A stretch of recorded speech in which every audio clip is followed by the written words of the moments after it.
Calvin realized what we already knew, that he still loved Miranda. I said, Lord, Lord, Lord, pack your bags, sweetheart, pack your bags.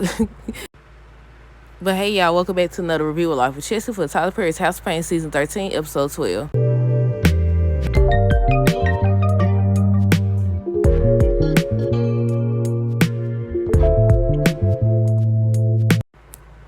Okay, y'all, so first things first, let me know y'all thoughts on tonight's episode down below. Secondly, I forgot, y'all. I forgot that it returned last week, so I didn't get a chance to do a review, and I just seen the episode this morning. But okay, look, what are y'all thoughts on tonight's episode? Oh my freaking goodness. We already knew. Look, I was just about to say this is the only appropriate time I've seen for Miranda to be over there, because their child is sick. Then he wanna go grab us some doggone wine. I said, wait a minute. Then not only did he grab some wine after she said she ain't want none, he sat there, they over here talking about some being on the floor and all the good moments they shared and all that crap. Then he decides to tell her to stay. I said, Calvin. I said, did she just say that she felt like she should be the one to take Calvin Jr. to the dance because he lives with her? I said, well, yeah, now. This should have been the time you came in. I said, Lord, come knock all this stuff over. Knock all this wine over. They over here chilling and stuff, drinking and stuff. And before y'all said, she has a right to be there. Yeah, for her child not to be sitting on no couch drinking no wine. I said, could knock all this stuff over, girl. But okay, y'all. On tonight's episode, like I said, I guess we're going to start right there. Then we're going to go back to Curtis now. Christian was sick. Miranda ends up coming over to help him or whatever. And I think she said she had finally got him to sleep or whatever. So she was about to go. He out here talking about, so just stay for a while or whatever. And then he went to get some wine. He went to get the wine. Lord have mercy.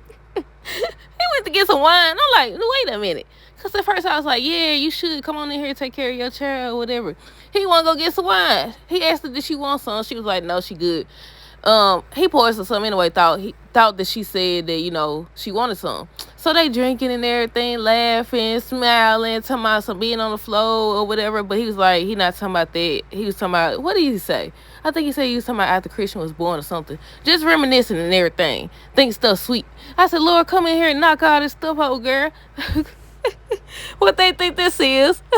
That should have been the time. Now I understand she does have a right to be there. Somebody had pointed out, they was like, Miranda could be there because she the one got the condo or something about her and Calvin had the condo. And I said, but now he's engaged and sharing it with another woman. Now, I will say now, that's why I said she had a right to be there because her child was there and he's sick. But she tried to leave. He told her to stay. She stayed. And again, that's when they pulled out the doggone wine, sitting there laughing and everything. Then he still didn't want her to go. And he ends up revealing to CJ that he realized that he still love her. And I was waiting on him to say he's still in love with her because, you obviously, I ain't gonna say everybody don't love that baby mama, baby daddy, but, that's what you would think. You love them, you care about them, you want them to succeed. So I was like, it would have been better if he said, I'm still in love with her. We knew this already. So why didn't they go with this storyline before? Or whatever? Because they on the doggone couch kissing and stuff. They ain't even brought that up no more. We don't even know what happened. We don't even know. They just dropped it. And not only that, again, I repeat, they had a scene where he was at Ella and Curtis' house. He was talking to Ella. He was saying, how am I supposed to get over her if she's always over here? You don't propose to this lady. You talking about something, how you supposed to get over your ex? What? Now, I will say, at first, like back in the day, I did say how I didn't want them back together because how Miranda left him. But sometimes you need to do that. And like he said on tonight's episode, they both have matured and, well, she matured. So I feel like they both matured in a sense. But not CJ, technically he is CJ, Calvin Jr. He read him. He was like, you always telling me, I'm supposed to be honest, but you over here lying to both of these women. I said, oop. He was like, why can't you just tell the truth? Look, he want him back with Miranda anyways. And that's what I was about to say. At first I was against them get back together, but obviously, they both still got feelings for each other. So why not? But yeah, she was like, it's time for her to go. He's talking about, so don't go. And she left anyways. And that's when, like I said, they went over to CJ's. And him and the Calvin Jr. still into it. He's still mad. He's slamming doors and stuff. And then he reveals that he heard, Calvin say that he still love Miranda. And he was like, why can't you be honest? You always telling me I need to be honest. Then they said, no, I knew Calvin was yelling real loud. They don't reported him, I'm assuming. The police don't came and showed up to the doggone door talking about some, they got a call about, what was it? Domestic disturbance or whatever. And I said, no. So I wonder if he gonna get arrested or not, because I haven't seen the synopsis for the next week's episode yet, or the trailer. And then Janine and CJ, a whole nother story, because at the end of the episode they started laughing and joking and everything, but they didn't really talk about the problem at hand. They didn't really talk about it. So this probably gonna pop up again. I said, please don't make these folks get another divorce. I think when Calvin was talking to CJ, he was saying, CJ was saying, you gotta be sure before you make a big mistake or whatever. And he brought up the fact that Janine is CJ's ex-wife or whatever. But yeah, CJ and Janine ended up working things out. I guess you could say that. They didn't talk about it, so I feel like it's gonna pop up again. They over here, one on Janine was on Floyd's side and CJ was on Curtis side or whatever. They arguing and stuff again. They had just said how they still friends, but they decided, they're not gonna do business no more. These folks got involved, and they going back and forth. Now they decided not to be friends either. And I'm like, man, I was waiting on them to cut back to the scene. You know how they do. They'll fix things by the end of the episode. Nope. So it looked like the method this time for this season or whatever, not this season, but the second half of the season, is they'll show an episode and then they'll pick up where they left off on the next episode. That's what I'm noticing, y'all. But yeah, Curtis and Floyd still arguing. They still arguing, so CJ and Janine set it up so they could fix it.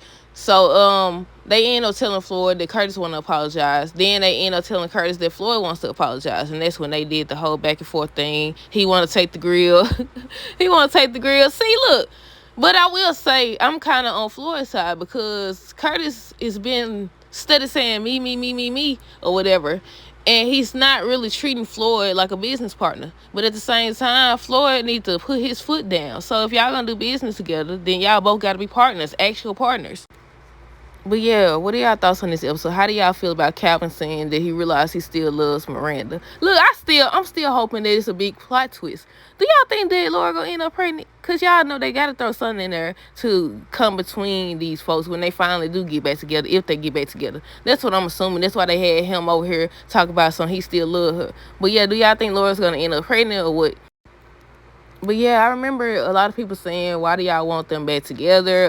He belongs with Laura. How do y'all feel now? Let me know down below. Now that y'all seen that, do y'all think that he's still worthy of Laura? Well, he ain't did nothing wrong. He just realized his feelings or whatever. He ain't did nothing wrong yet. I mean, technically, he did do something wrong multiple times, but, they're not including it in this storyline, apparently. Y'all know the lady, I don't know if she was a realtor. I don't know what she was doing. She was at the house. I think, was he showing her around, something like that? He done kissed her, cheated. Then he done kissed Miranda, cheated. Then he kissed her again, and they allegedly slept together, cheated. We knew he still had feelings for her. And I repeat, he was in the doggone kitchen talking to his mama, talking about how he's supposed to get over Miranda if she always over there. If his mama always allow her over there and everything. And that's when I was like, why? What you talking about? You don't propose to this girl. You supposed to this woman. You don't propose to this woman, and you supposed to be over her. You supposed to be over her. But we knew this already, though. And in regards to the whole Calvin Jr. situation, I feel like they're going to have to get a therapist or something for him to fully say how he feel, say why he's really angry, because it's a reason why. It seems like they're going in the direction that he's upset about something. That's why he running around slamming doors and all this other stuff. But yeah, that's it, y'all. Let me know y'all thoughts on this episode down below. Stay tuned for the next review. Until next time, do so, have a great rest of the night and be safe.